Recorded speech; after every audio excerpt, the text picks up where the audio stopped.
Hello, everyone.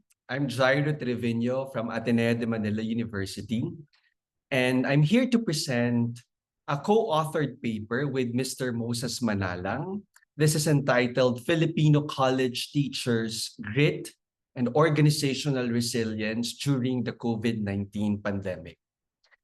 Now, this study explores the relationship between employee grit and organizational resilience, focusing on perceptions from Filipino teachers during the pandemic.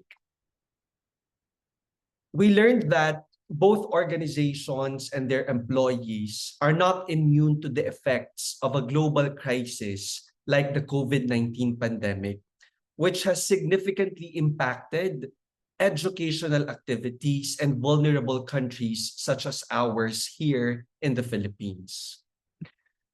Filipino teachers became COVID-19 heroes.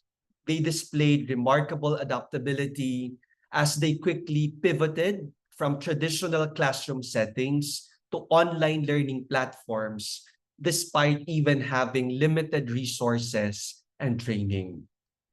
Many educators in the Philippines, especially those in the rural areas, they faced significant challenges, including unreliable internet connectivity, inadequate technological infrastructure, and the absence even of proper home office setups. Yet, almost all of them continued to provide quality education through innovative approaches such as module delivery systems, mobile phone-based instruction, and community radio programs. Their dedication, even during the transition to limited on-site learning, often extended beyond teaching by providing emotional supports to students struggling with isolation and uncertainty while simultaneously managing their pandemic-related anxieties. Now, despite these hardships, Filipino educators demonstrated their resilience and commitment to professional growth during these adverse circumstances and effectively transforming the crisis into an opportunity for personal and pedagogical development.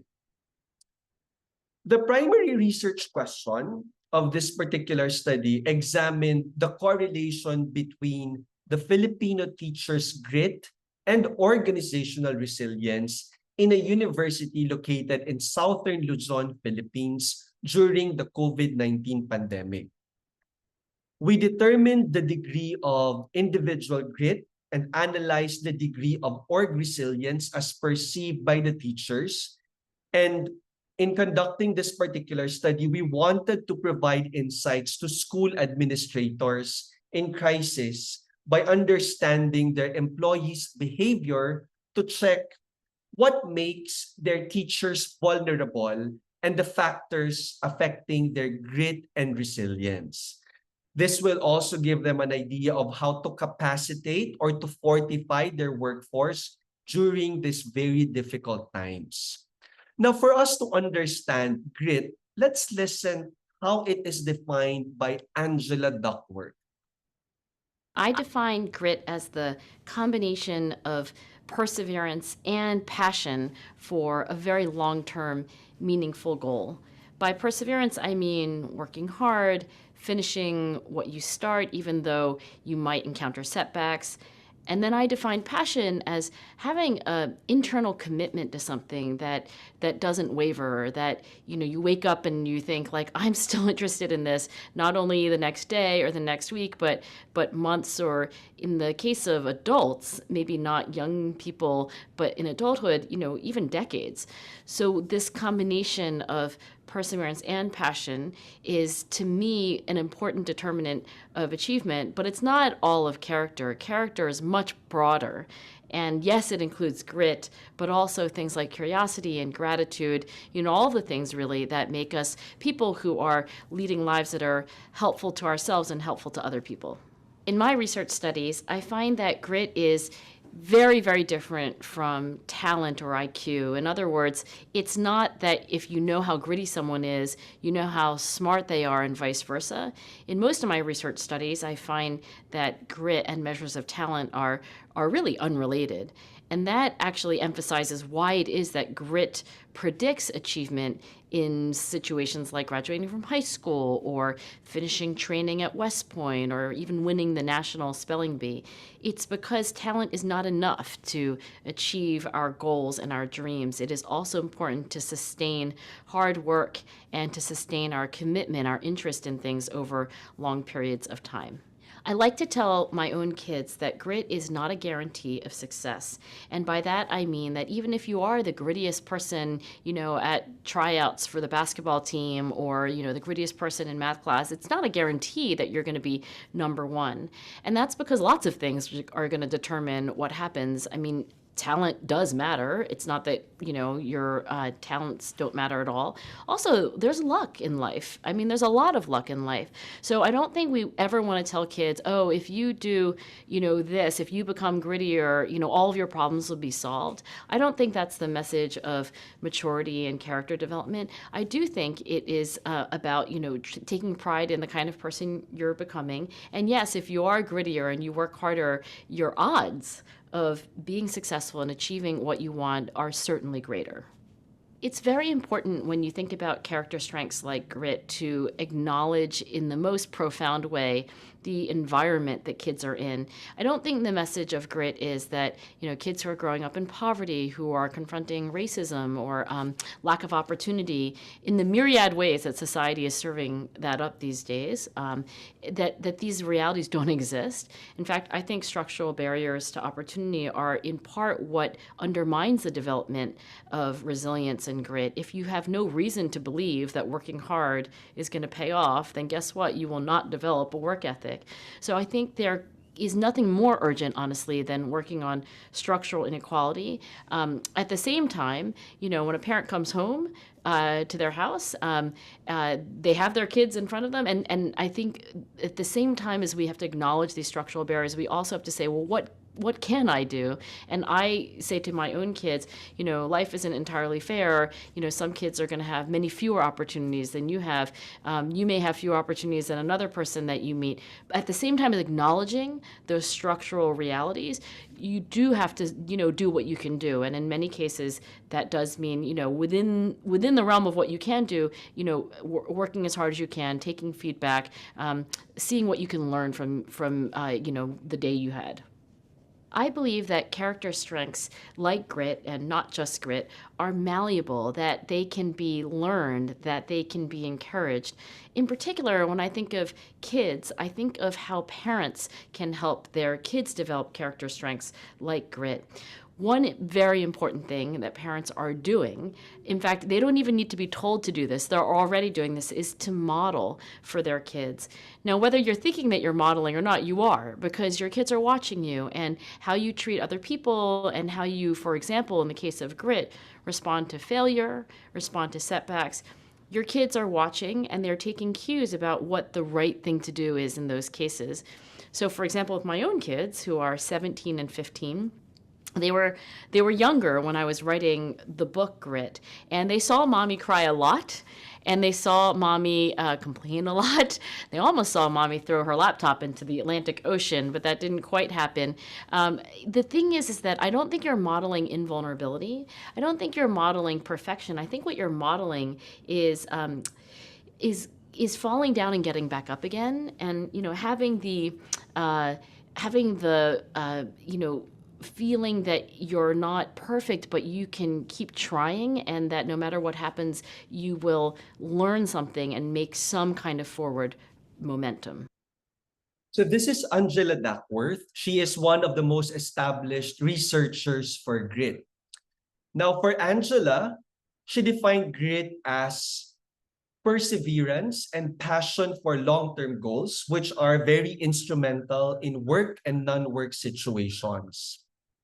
The first component of grit is passion. And in the context of grit, passion does not mean intense excitement or infatuation with something. Instead, it refers to the consistency of interest, a deep, enduring commitment to a particular goal or domain over time. The second component is perseverance. It's the ability to work hard and maintain consistent effort over time, even when we are faced with challenges, setbacks, or failures. And it's always about stamina and determination. And lastly, ambition. This is the ability to maintain focus on the same goal over a long period of time. This means not constantly switching from one passion to another, but rather sustaining that particular commitment. In the context of grit, ambition aren't actually separate components of grit itself, but they are rather target or object of grit, which is something that we direct at. Now, the other variable which is critical for this particular study is org resilience. It's the ability of an organization to anticipate, prepare for, respond to, and adapt to disruptions, crisis, and change while maintaining continuous operations and emerging stronger from all the adversity. Current literature investigated grit and resilience in business organizations. So a lot of studies have been connecting grit and resilience in business org, but not a lot are in the context of academic or educational institution. So this is where we frame this particular study.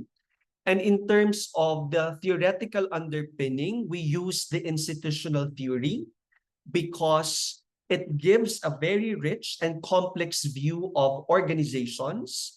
It says that organizations are influenced by normative pressures, sometimes from external sources like a crisis, and other times from within the organization like employee behavior.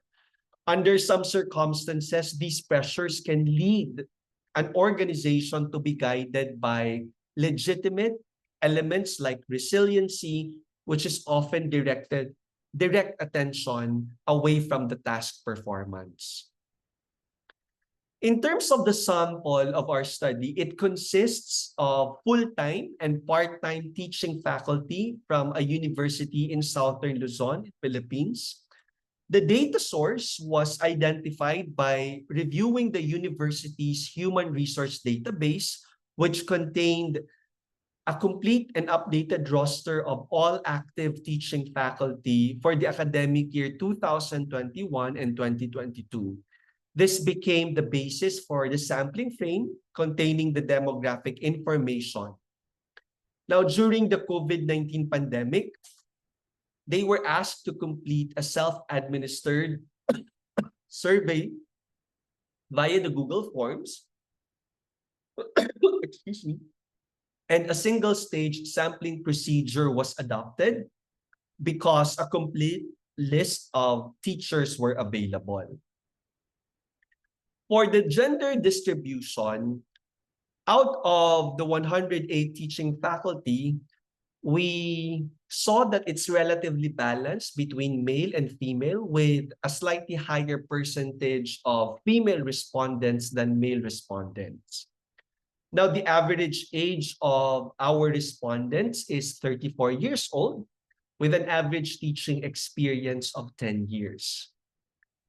The majority of our respondents hold advanced degrees, with more than half, or 56.48%, possessing a master's degree, while 32.4% have a bachelor's degree and 11.12% hold doctoral degrees. Now, this one suggests a well-educated faculty body with nearly 2/3 of respondents pursuing education beyond the undergraduate level.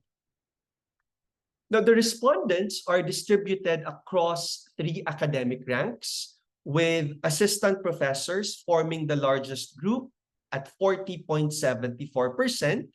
This was followed by instructor, 37.3%, 0.3% rather, and associate professors 22.23%. Notably, the sample does not include anyone holding a full professor title. This distribution, combined with the average age and years of teaching experience, suggests a relatively young faculty still progressing through their academic ranks. Now, in terms of the research instrument, we adopted the triarchic model of grit scale from Datu et al. To collect the grit score, because unlike other grit studies that raise the reliability of grit measures, this TMGS estimates were higher in terms of its Cronbach alpha. On the other hand, for the organizational resilience, we used the instrument by Lee et al. In 2013 to measure the overall org resilience. This instrument earned a Cronbach's alpha of 0.950. This is the main null hypothesis of the study.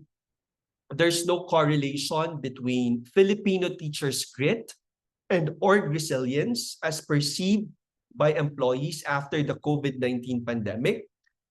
And we rejected the null hypothesis because the result revealed 9 significant correlations between grit and org resilience, rejecting our null hypothesis.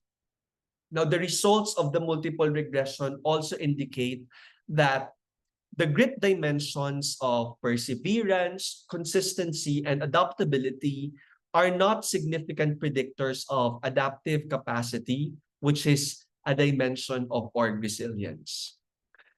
We also learned that perseverance is strongly associated with overall grit compared to passion. This suggests that the higher the grit of an individual, the higher their perseverance, effort, and adaptability to situations. This also confirms that high grit individuals can sustain their efforts and become resilient even in the most difficult times like the COVID-19 pandemic. So our study answered whether the extent of the correlation between grit and organizational resilience as perceived by Filipino teachers is actually weak to moderate, but it's also significant. Thank you very much for listening, and I hope you learned something from this study. We would love to come up with different research collaborations, specifically on studies about organizational behavior and leadership. You can always reach out to me through LinkedIn or Facebook using my official institutional or academic email, which is jtrevino@ateneo.edu.